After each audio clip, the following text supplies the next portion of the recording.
आज हम बात करने वाले हैं ब्रेस्ट फीडिंग के बारे में। ब्रेस्ट मिल्क बेबी के लिए एक होलसम फूड माना जाता है।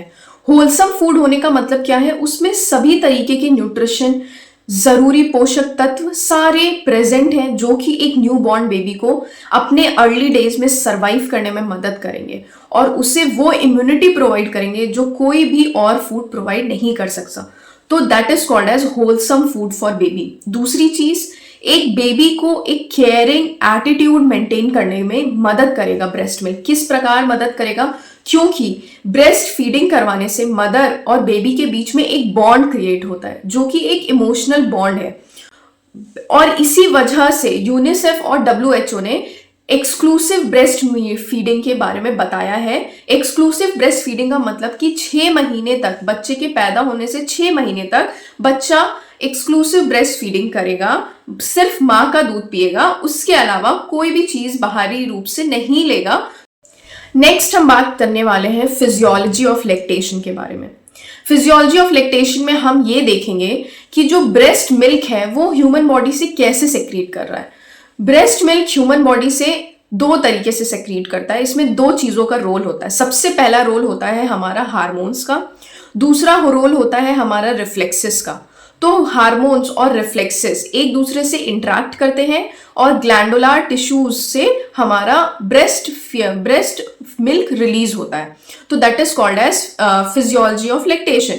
अब हम फिजियोलॉजी ऑफ लैक्टेशन में देखेंगे कि ये जो ग्लैंडुलर टिश्यूज से हमारा ब्रेस्ट मिल्क प्रोड्यूस हो रहा है वो किन 2 हार्मोन्स की वजह से हो रहा है। सबसे पहला हार्मोन होता है हमारा ऑक्सीटोसिन, दूसरा हार्मोन होता है हमारा प्रोलैक्टिन।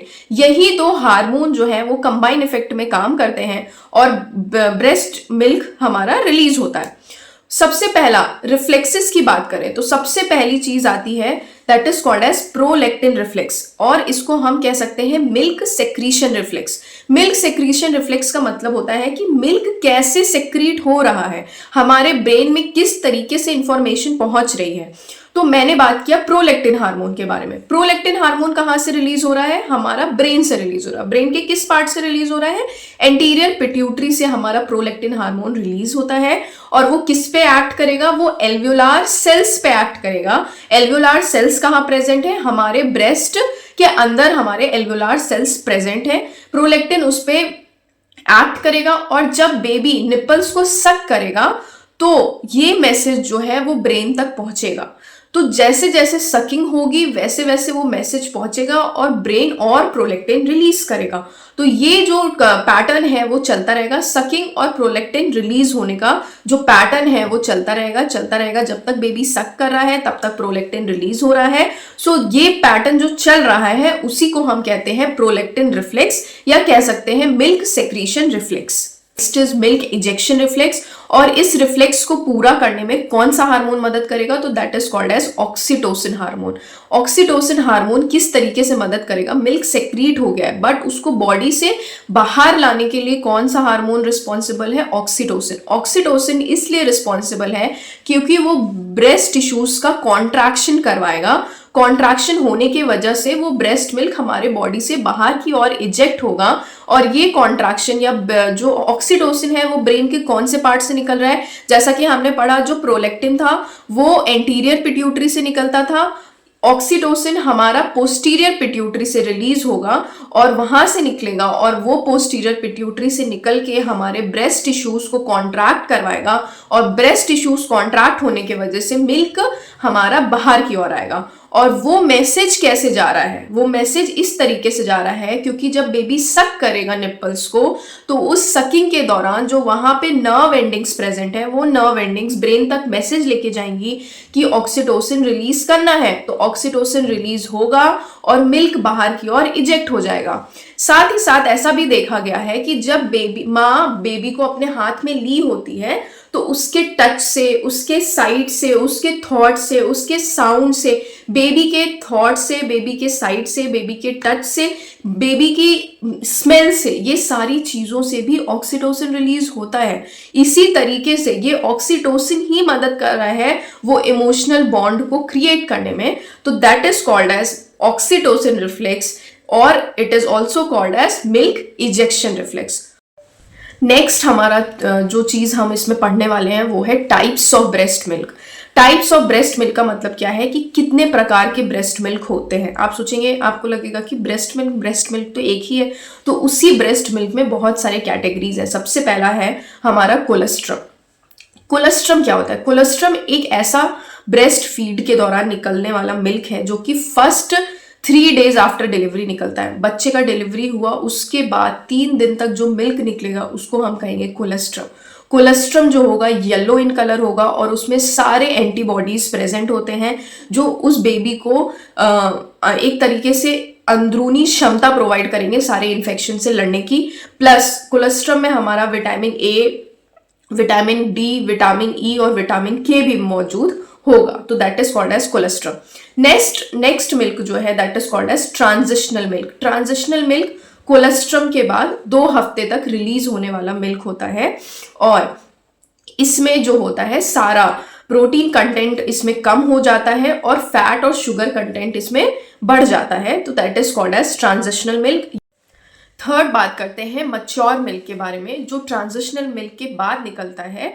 और जो मच्योर मिल्क होता है वो वाटरी होता है, बट उसमें सारे ऐसे न्यूट्रिएंट्स प्रेजेंट होते हैं जो बेबी के ग्रोथ के लिए जरूरी हैं। लास्ट 2 बचे हैं that is called as foremilk और हाइंड मिल्क। फोर मिल्क हर फीड में निकलने वाला जो सबसे पहला दूध है उसको हम फोर मिल्क कहेंगे। वो फोर मिल्क में प्रोटीन है, शुगर कंटेंट है, विटामिन कंटेंट है, मिनरल कंटेंट है, सारे कंटेंट हमारे फोर मिल्क में प्रेजेंट है। और जो हाइंड मिल्क है या हिंड मिल्क कह सकते हैं, वो हाइंड मिल्क जो है वो हर फीड के जो आखिरी में निकलने वाला दूध है that is called as hindmilk. और उस हाइंड मिल्क में फैट कंटेंट और एनर्जी कंटेंट ज्यादा होता है और वही ऐसा दूध है जो बच्चे की हंगर को सेटिस्फाई करने में मदद करेगा। नेक्स्ट हम बात करेंगे इनिशिएशन ऑफ ब्रेस्ट फीडिंग के बारे में। तो इनिशिएशन ऑफ ब्रेस्ट फीडिंग का मतलब होता है कि ब्रेस्ट फीडिंग हमें कब स्टार्ट करना है। अगर 2 कंडीशन है, अगर बच्चा नॉर्मल डिलीवरी से हुआ है तो ब्रेस्ट फीडिंग हमें आधे घंटे के अंदर स्टार्ट कर देनी है। अगर बच्चा सिजेरियन से हुआ है, ऑपरेशन से हुआ, LACS से हुआ है, तो उस कंडीशन में बच्चे को 4 घंटे के अंदर ब्रेस्ट फीडिंग स्टार्ट करवा देनी है। और 2 टर्म्स आते हैं जिसको हम कहते हैं रूमिंग इन और बेडिंग इन। ये 2 टर्म्स का मतलब होता है कि अगर बच्चे और माँ को हमें एक रूम में रखना है तो that is called as rooming in. Bedding in का मतलब बच्चे और माँ को हमें एक बिस्तर प्रोवाइड करना है। उस एक बिस्तर प्रोवाइड करने से क्या होगा या रूमिंग इन करने से क्या होगा कि जो इनिशिएशन है ब्रेस्ट फीडिंग का वो और इजी हो जाएगा। और कोई भी अगर ऐसी कंडीशन आ रही है जिस कंडीशन में बच्चे और माँ को सेपरेट होना पड़ रहा है तो उस कंडीशन को हम कोशिश करेंगे कि हम उस कंडीशन को होने ना दे, उस कंडीशन को हम प्रिवेंट करें। नेक्स्ट हम बात करेंगे टेक्निक्स ऑफ ब्रेस्ट फीडिंग के बारे में। टेक्निक्स ऑफ ब्रेस्ट फीडिंग में सबसे पहली चीज जो आती है वो आती है position of baby and as well as position of mother. Position of baby और मदर ये बहुत ही जरूरी है ब्रेस्ट फीडिंग इनिशिएट करवाने में। तो वो पोजीशन कैसी होनी चाहिए, या तो मदर को हमें एक कंफर्टेबल सिटिंग पोजीशन पे बैठाना है या तो मदर को एक कंफर्टेबल लाइन डाउन पोजीशन पे बैठाना है। ठीक है, तो अगर हम मदर को कंफर्टेबल सिटिंग पोजीशन पे बैठाना चाहते हैं तो वो क्या कर सकते हैं कि हम उसको कुछ पिलोज प्रोवाइड कर देंगे। ठीक है, ऐसा करके हम मदर को कहेंगे कि कुछ पिलोज जो हैं आप यहाँ पे लगा लीजिए और आप एक सिटिंग पोजीशन पे, कंफर्टेबल सिटिंग पोजीशन पे आ जाइए। ठीक है, वो कंफर्टेबल सिटिंग पोजीशन पे आ चुकी है। दूसरी चीज जो हमें की पॉइंट्स याद रखना है रिगार्डिंग बेबी, मदर का पोजीशन तो कंफर्टेबल हो गया, तो अब बेबी का पोजीशन हम कैसे कंफर्टेबल करेंगे। तो सबसे पहली चीज हमें याद रखना है कि जो बेबी का जो बॉडी है वो स्ट्रेट होना चाहिए। ठीक है, वो स्ट्रेट होना चाहिए, ऐसा कर्व में नहीं होना चाहिए या हम उस बेबी को सीधा पकड़ेंगे। तो baby should be in straight position. ठीक है, फिर जो बच्चे की नाक है, स्पेसिफिकली हमें नाक पे फोकस कर रही हूं। ठीक है, बच्चे की जो नाक है वो माँ के निप्पल से अपोजिट होनी चाहिए। ऐसा ना हो कि आपके ब्रेस्ट के हेवीनेस से, कभी कभार बहुत सारे ऐसे केसेस आते हैं जिसमें माँ जो है सही पोजीशन में ना होने की वजह से बच्चे का दम घुट जाता है, बच्चा प्रॉपरली सांस नहीं ले पाता है। तो उस कंडीशन को हमें प्रिवेंट करने के लिए ये बात ध्यान में रखनी है कि जो बच्चे की जो नाक है वो मदर के निप्पल से अपोजिट रहे, सांस लेते बने उसे। तीसरी चीज जो हमें याद रखनी है, जो बेबी होगा वो दूर नहीं रखना है आपको खुद की बॉडी से, बेबी को अपनी बॉडी से पास में रखना है, बहुत ही पास में रखना है। तो that is the third thing.